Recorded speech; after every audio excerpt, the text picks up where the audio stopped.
So you're saying a photograph and a mannequin are the same, in that their essence is determined by the person looking at them?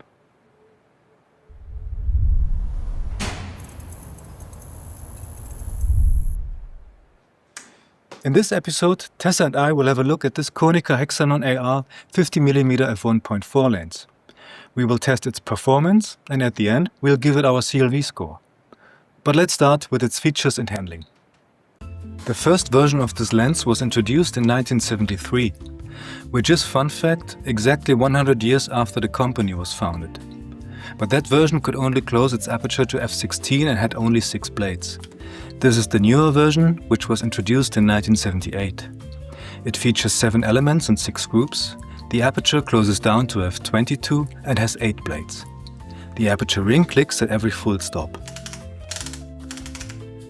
Its minimum focusing distance is 45 centimeters, filter diameter is 55 millimeters, and its weight is 265 grams. Focusing feels nice and smooth.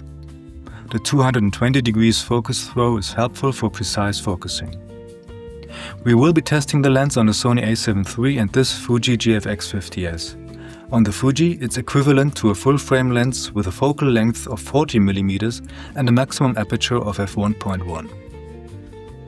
Let's start by looking at distortion and vignetting on this Adobe camera calibration chart. There's a bit of barrel distortion, but it's still manageable. Vignetting is quite visible and gradually disappears and stopping down, but even at 5.6 the extreme corners are a bit dark. You can correct distortion and vignetting in your editing software, of course, but you could also use the correction profiles I offer for download on my Patreon page. The link is in the description. Lateral chromatic aberration is there but very low.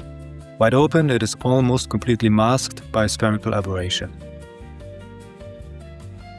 Unfortunately, the situation is different when it comes to longitudinal chromatic aberration. They are clearly visible but mainly gone by f5.6.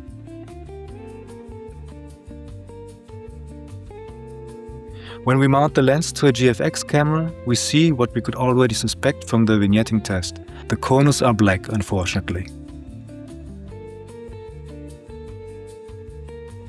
Let's move on to sharpness at infinity on the A7. It starts off quite foggy, with wide open sharpness and contrast leaving something to be desired.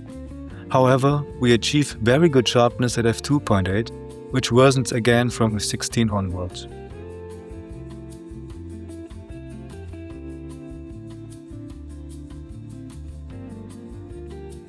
As expected, the middle zone shows a poorer image.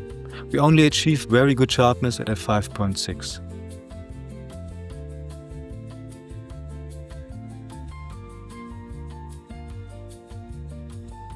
And although the corner is even slightly worse, we still achieve very good sharpness here, albeit only at f8.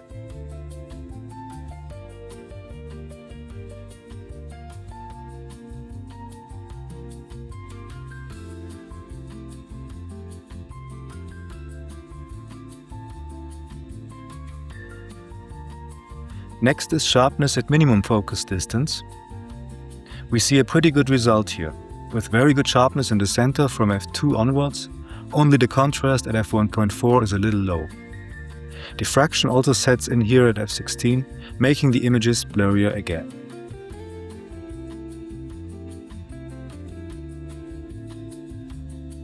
The corners don't perform quite as well, but we see very good sharpness from f5.6 on.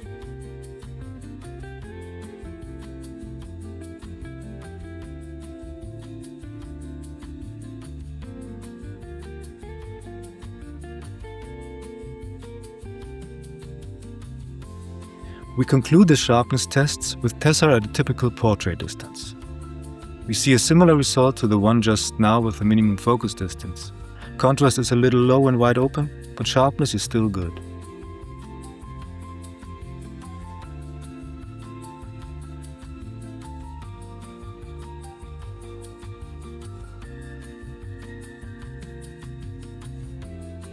Now let's have a look at the bokeh of the lens. Even though it appears quite creamy, the edges of the bokeh bolts are quite sharply defined and not uniform.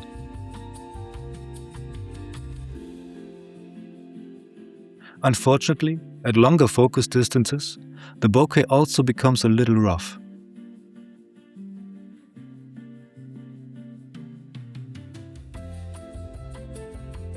Finally, let's take a look at coma and sunstars. Coma is quite strong wide open, but tamed by f2.8. And from f4 onwards, we see nice 8-ray sunstars.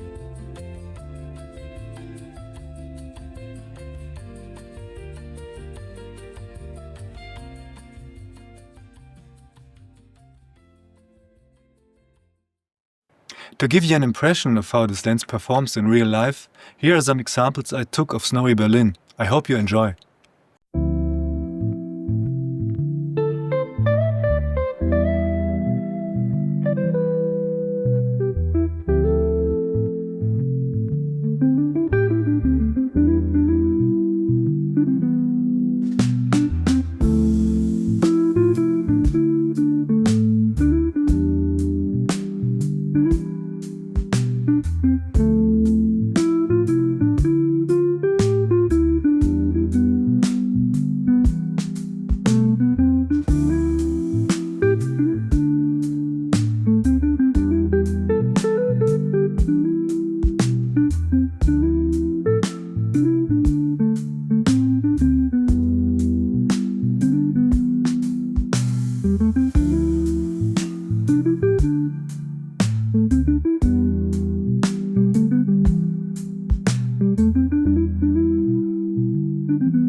Now it's finally time for the CLV score.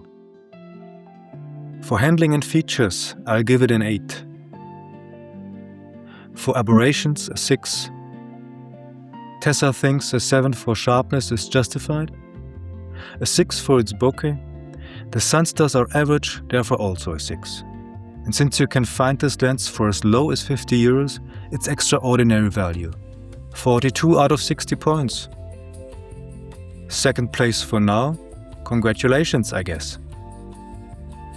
Thanks for watching everyone, and please consider subscribing.